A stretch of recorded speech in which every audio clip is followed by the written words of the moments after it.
बिस्मिल्लाहिर्रहमानिर्रहीम। गर्मा गर्म चैनल की तरफ से सब फ्रेंड्स को अस्सलाम वालेकुम। उम्मीद करती हूँ कि आप सब खैर खैरियत से होंगे और मैं भी बिल्कुल ठीक ठाक हूँ फ्रेंड्स, आपकी दुआओं से। और आप सबकी खैरियत के लिए भी दुआ गो हूँ। अल्लाह ताला आप सबको भी अपने हिफ्ज़ व अमान में रखे, आमीन सुम्मा आमीन। तो फ्रेंड्स, ये जो व्लॉग मैं आपके साथ शेयर करने जा रही हूँ ये है 28 अगस्त का और दिन था हफ्ते का। और आज है मेरी बेटी का पेपर, आमना का फर्स्ट, उसके बोर्ड एग्ज़ाम हो रहे हैं 9th क्लास के और उसका आज फर्स्ट पेपर है और फर्स्ट पेपर है बायो का। और माशाल्लाह से उसकी तैयारी भी काफ़ी अच्छी है, लेकिन जो सेंटर है वो हमारे घर से तकरीबन 4-5 किलोमीटर के फासले पे बना था, दूर बना था। तो इसलिए जो है वो हम काफ़ी ज़्यादा परेशान थे कि पता नहीं कितनी दूर सेंटर बन गया। लेकिन एक दिन जब उसकी रोल नंबर स्लिप आई तो उसके दूसरे दिन जो है वो मैं आके सेंटर भी देख गई थी कि कोई प्रॉब्लम ना हो, जिस दिन पेपर हो हम कहीं सेंटर ढूंढते हुए लेट ना हो जाएं और किसी किस्म की कोई कंफ्यूजन वगैरह ना रह जाए और इस तरह से जो है वो बच्ची का कोई यानी कि उसके लिए कोई मसला ना बन जाए। तो वो मैं आके देख चुकी थी। तो आज जो है हम इतने ज़्यादा एक्साइटेड हैं कि हम सब घर वाले जो हैं वो आमना को ड्रॉप करने आए हैं और उसके लिए सब दुआएं भी कर रहे हैं। और ये देखिए, ये एक वेलफेयर आई हॉस्पिटल है, उसके सेंटर के सामने ही है ये तकरीबन। तो हम सब उसके लिए, आमना के लिए इतनी दुआएं कर रहे थे और ख़ासकर हसन ने तो बहुत ज़्यादा दुआएं की कि हमारी आपी का जो है वो पेपर अच्छा हो जाए। अमाद ने भी बहुत दुआएं की और माँ बाप हम तो ज़ाहिर है दुआएं कर ही रहे थे, उसके ग्रैंडफादर भी कर रहे थे, लेकिन उसके भाई काफ़ी ज़्यादा एक्साइटेड थे तो उसके पेपर के हवाले से और बार बार उसको कह रहे थे आप भी रिवाइज़ करो, आप भी रिवाइज़ करो और पेपर भी अच्छा देना। और हसन था उसका पूरा दादा अबू बना हुआ था और वो तो उसको ज़रा सी वो बात भी करती थी तो उसको कहता था कि आज तुम्हारा पेपर है, तुमने हमसे कोई बात नहीं करनी, ऐसा करो तुम बस पढ़ो। उसको तो और कोई बात नहीं आ रही थी। तो ये देखें जी, ये हम उसकी स्कूल वाली गली में आ चुके हैं जहाँ उसका सेंटर बना है। तो स्कूल जो है वो अंदर से काफ़ी प्यारा था और न्यू स्कूल की बिल्डिंग थी। ये देखें 3 मंजिला स्कूल है, लेकिन बाहर से रोड इतना टूटा फूटा और बिल्कुल कच्चा था और सामने बिल्कुल कचरा कुंडी बनी हुई थी स्कूल के। इतना ज़्यादा, जिस दिन मैं देखने आई थी उस दिन तो बहुत ही कचरा था, लेकिन आज फिर भी उन्होंने उठा लिया हुआ था। लेकिन कचरे वाला ड्रम एन बिल्कुल स्कूल के सामने पड़ा हुआ है, जिसकी वजह से है बहुत ज़्यादा मुझे जो है ना ये बुरा लगा कि स्कूल के सामने तो इस तरह का माहौल नहीं होना चाहिए, साफ़ सुथरा होना चाहिए स्कूल। तो हम सब आमना को ड्रॉप करने के लिए आए हैं और इसका सेकंड टाइम पेपर था आमना का, यानी कि 1:30 पे पेपर होना था। और हम जो है वो एक्साइटमेंट में 12 बजे घर से निकल आए, क्योंकि हमने जाके सेंटर तो बाहर से देखा था लेकिन रूम्स वगैरह जहाँ लिस्ट लगी हुई थी, जहाँ रोल नंबर था, वो अभी चेक करना बाकी था।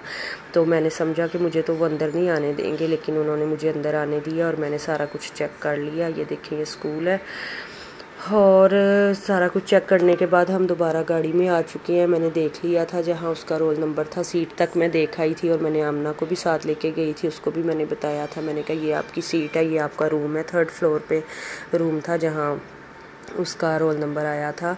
तो वापस हम आके गाड़ी में बैठ चुके थे, क्योंकि गाड़ी में जो है ना वो ज़ाहिर है एसी लगा था और लेकिन स्कूल में बहुत ज़्यादा गर्मी थी और वो रूम्स में तो बैठने नहीं दे रहे थे और उन्होंने कहा कि आप बाहर ही बैठें और बाहर धूप थी। तो वैसे भी मैंने कहा आमना तुम थोड़ा सा रिवाइज़ कर लो और जितना अच्छे से यानी कि रिवाइज़ हो सकता है वो कर लो, जितना भी टाइम है अभी। तो आमना ने आके तो गाड़ी में पढ़ना शुरू कर दिया। वैसे भी हसन उसको बोलने नहीं दे रहा था, मुसलसल कही जा रहा था आमना बस तुम पढ़ो पढ़ो पढ़ो। तो जी 1 बजे हमने आमना को अंदर भेज दिया और तकरीबन 2 बजे तक हम वहाँ बाहर खड़े रहे। बाहर खड़े रहने से ये मुराद थी कि कोई किसी किस्म की कोई चीज़ ना रह गई हो, कोई प्रॉब्लम ना हो। तो हम 1:30 बजे पेपर स्टार्ट होना था, लेकिन आधे घंटे तक हम मज़ीद वहाँ खड़े रहे और 2 बजे तक। लेकिन जब मुझे यकीन हो गया कि अब पेपर स्टार्ट हो गया है और ठीक से कोई मसला मसाइल नहीं है, तो वहाँ से हम फिर निकल आए, क्योंकि हमें लेनी थी सब्जियाँ और फ्रूट्स। तो हम आ गए जी यहाँ फ्रूट मार्केट और सब्ज़ी मार्केट, जो कि स्कूल के तकरीबन साथ ही थी दूसरे रोड पे। तो हम यहाँ आ गए और पहले तो हस्बैंड लेके आते हैं इम्तियाज़ से सब्जियाँ और फ्रूट्स वगैरह लेके आते हैं, कभी वहाँ ना जाना हो, क्योंकि इम्तियाज़ हमारे घर से इम्तियाज़ स्टोर सुपर स्टोर काफ़ी ज़्यादा दूर पड़ता है, तो फिर वो यहाँ से भी ले लेते हैं, सब्ज़ी मार्केट से भी। तो ये जब वो ऑफिस से वापस आते हैं तो हमारे यानी कि घर के रास्ते में ही पड़ती है, तो फिर यहाँ से भी वो ले आते हैं। लेकिन यहाँ वो क्या करते हैं कि बस पीछे होकर खड़े रहे, और जो भी फ्रूट और गली सड़ी सब्जियाँ वो शॉपकीपर आपको पता है जैसे करते हैं, उनके सर पे ना खड़े रहे, ये खुद गाड़ी में बैठे रहते हैं और उनको कह देते हैं इतने किलो ये चीज़ दे दो। तो जब घर वो चीज़ें आती हैं तो मैं सर पकड़ लेती हूँ कि हाय अल्लाह ये आप क्या ले आए हैं। तो कहेंगे मैं तो इतनी महंगी लेके आया हूँ, मैं तो अच्छी वाली शॉप से लेके आया हूँ, ये है वो है। तो यानी कि शॉपकीपर जो है ना वो बहुत ज़्यादा बेईमानी करते हैं। तो हमने यहाँ से सब्जियाँ और फ्रूट्स वगैरह ख़रीदने के बाद हमने आमना को पिक किया और हम बड़े एक्साइटेड थे। आते ही उससे पूछना शुरू हो गए कैसा हुआ है पेपर, कैसा हुआ है पेपर। तो उसने बताया कि पेपर बहुत ईजी था, मुझे बहुत अच्छे से आता था, सारा पेपर आता था और माशाल्लाह से मेरा 100% पेपर हुआ है, ठीक पेपर हो गया है। तो फिर हमें सूखा सांस आया और फिर हमें पता चला कि अब 4 बज चुके हैं और हमें काफ़ी ज़्यादा भूख लग चुकी है। तो फिर हम आ गए एक रेस्टोरेंट में, क्योंकि घर पे कुछ भी नहीं बना था, मैं भी साथ ही थी, तो घर किसने बनाना था कोई खाना वगैरह। तो बच्चों को भी काफ़ी भूख लग चुकी थी, हम तो वैसे भी सब्ज़ी मार्केट फिरते रहे। और आमना जो है उसने टेंशन में सुबह से भी कुछ नहीं खाया था, बस हल्का सा नाश्ता किया हुआ था। तो फिर हम यहाँ आ गए रेस्टोरेंट और यहाँ हमने आके तो ऑर्डर दिया और हमने तो अपने लिए मंगवाई है कढ़ाई।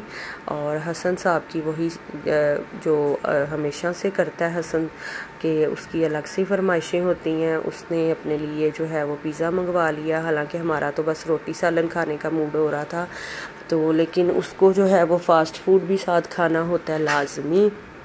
तो उसके लिए फिर हमने ये स्मॉल पिज़्ज़ा का ऑर्डर दिया, क्योंकि बाकी दोनों बच्चे भी और मैं भी, हम दोनों ने तो खानी थी, कढ़ाई खानी थी और हस्बैंड ने भी कढ़ाई खानी थी। तो हसन ने अपने लिए वो मंगवा लिया। तो ये जी हम वहाँ से खाना खा के घर आ चुके हैं और ये फ्रूट्स और सब्जियों के सारे शॉपर जो है बच्चों ने ला के गाड़ी में से इधर रख दिए हैं। तो हस्बैंड कह रहे थे धो के बास्केट में डालो और फिर वीडियो रिकॉर्ड करना, लेकिन मेरे में अभी हिम्मत नहीं हो रही। मैं अभी थोड़ा सा रेस्ट करूँगी 10-15 मिनट, तो फिर इनको साफ़ करके धो के अच्छी तरह तो मैं फिर इनको जो है ना वो फ्रिज में रखूँगी। और ये देखें जी ये ग्रेप फ्रूट लेके आए हैं और आज मैं सब्जियों के सर पे खड़ी रही हूँ। आज सारा जो माल है ना वो बहुत अच्छा आया है, नाशपाती आई है और ये ग्रेप्स आए हैं और जी ये मिठे आए हैं, मिठे बच्चों को बहुत ज़्यादा पसंद है, तो हसन ने ज़िद करके ये लिए हैं। और ये बनाना आया, बनाना मेरा फेवरेट है, बनाना मैंने कहा था, और बच्चे मिल्क शेक भी बड़े शौक़ से पीते हैं। ये पपाया आया है और पपाया हस्बैंड खाएंगे, यानी कि सब ने अपनी पसंद का फ्रूट लिया है। और ये रेड वाले एप्पल हैं और ये इतने प्यारे रेड कलर के एप्पल रेडी पे लगे हुए थे कि इनको देख के रहा नहीं गया और हमने ये भी ले लिए। और ये जी ग्रीन कलर के एप्पल हैं, ग्रीन कलर के एप्पल जो है वो बच्चों के फेवरेट हैं और साथ इनका जूस भी अच्छा बन जाता है। और ये देखें जी ये इधर बैंगन आए हैं, भिंडी आई है और आलू आए हैं, और ये क्या आया है, ये फलियां आई हैं और साथ पुदीना, इसकी चटनी बनाएंगे और खाने के साथ चटनी जो है वो बड़ा मज़ा देती है। और मटर मुझे मिले नहीं, मटर फेवरेट है मेरे, और ये गोभी आई है, खीरे हैं और ये तमाम सब्ज़ियां जो हैं आ चुकी हैं, लेकिन मटर जो मेरे मोस्ट फेवरेट हैं वो नहीं हमें वहाँ से मिले थे।